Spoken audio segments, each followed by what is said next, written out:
Pathetic, misleading, underselling the threats, overselling the successes, a wasted 15 minutes. What he's telling you about the nature of the threat is absolutely inconsistent with what I saw on the ground. There is no strategy to destroy ISIL in Syria. The gains we've made in Iraq are tactical. The Iraqi security forces do not have the ability to go to Mosul and liberate it. The most dominant ground force in Iraq is Shia militias controlled by Iran.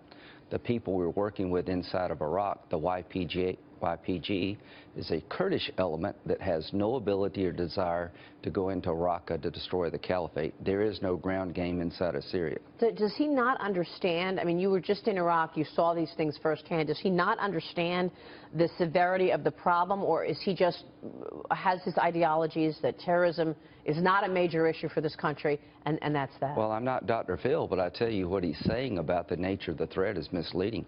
He says sophisticated attacks are behind us.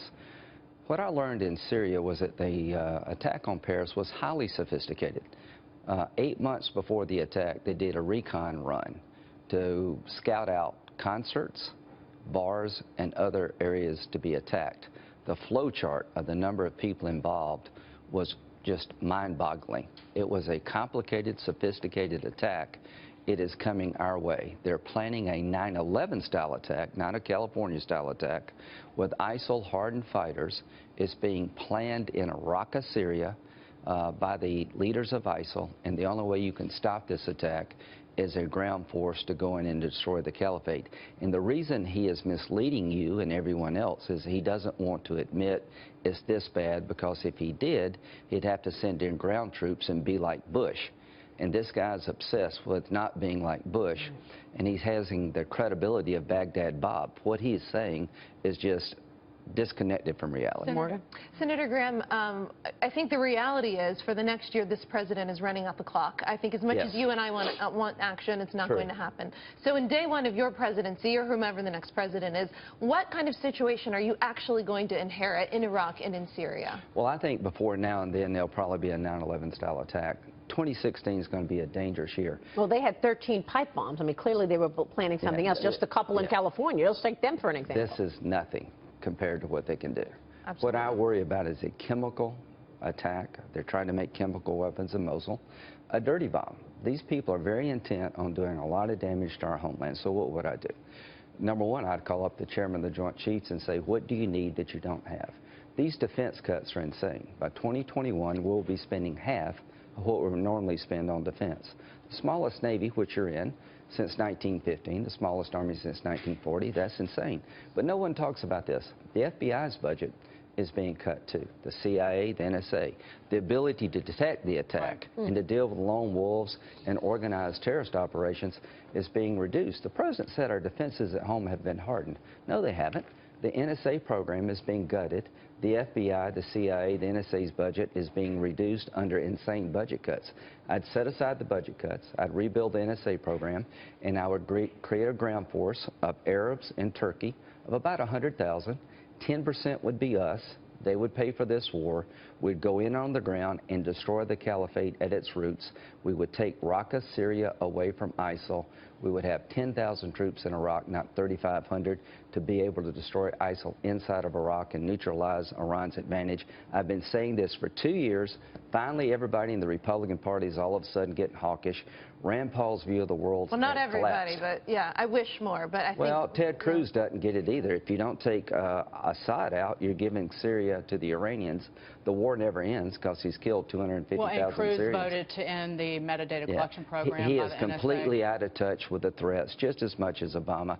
You know, Marco said last night he'd send special forces in with the Arab Army. That's not enough. I want to ask you about that because based on some reporting and people who are backing the president's no troops on the ground, they say that that's what ISIS actually wants, that they want troops. No, seriously, they want troops there, one, to help recruiting, but two, that is part of their prophecy and part of them fulfilling their I got you. direction to be a key agent of the apocalypse. They want us there so they can have that ultimate battle. So the smart thing is to leave them alone and let them get larger and attack Paris and Washington and New York. That is the dumbest construct I've ever heard. Don't fight the enemy because that's what they want. No, but can you fight them with just airstrikes? No. Very intense airstrikes. That's your point. And aren't the airstrikes missing their targets? The airstrikes are doing some damage. I will tell you, I went to Iraq. Ramadi will fall.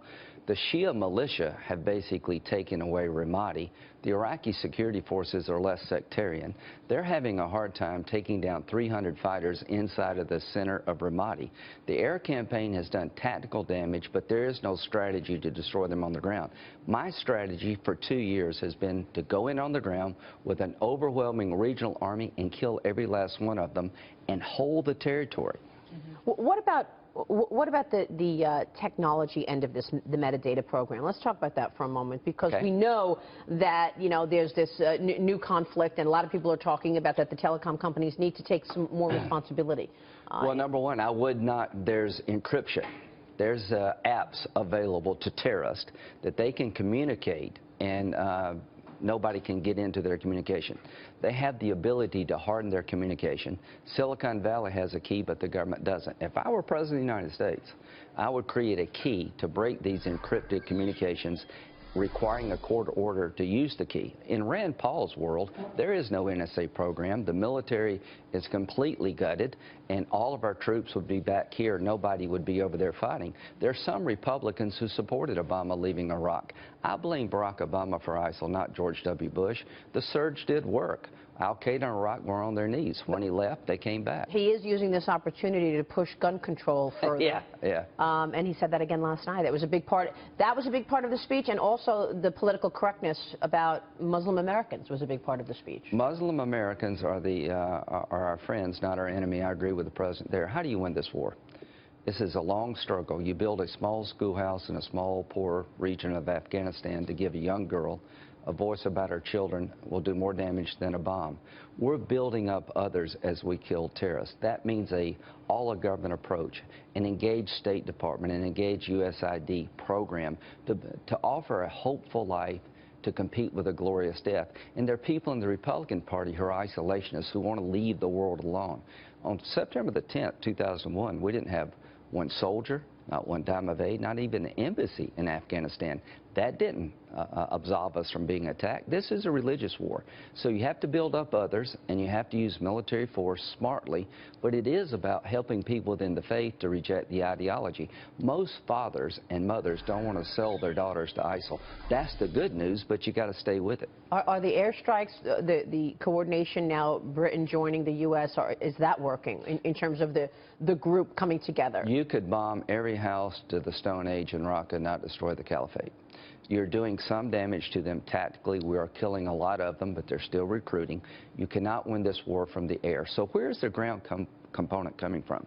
Here's where the president's misleading you. There is not a group of people we're training that has the capability or desire to go into Raqqa and take it away from ISIL. These YPG Kurds are cousins of the PKK, which is a terrorist group in Turkey. And Turkey has told us, stop arming these people. So the Syrian Democratic Forces is the new logo they're trying to sell the American people. It is a misleading concept. There is nobody in Syria with the capability to take the ISIL away, Raqqa away from ISIL. That's why you need a regional army, large in nature.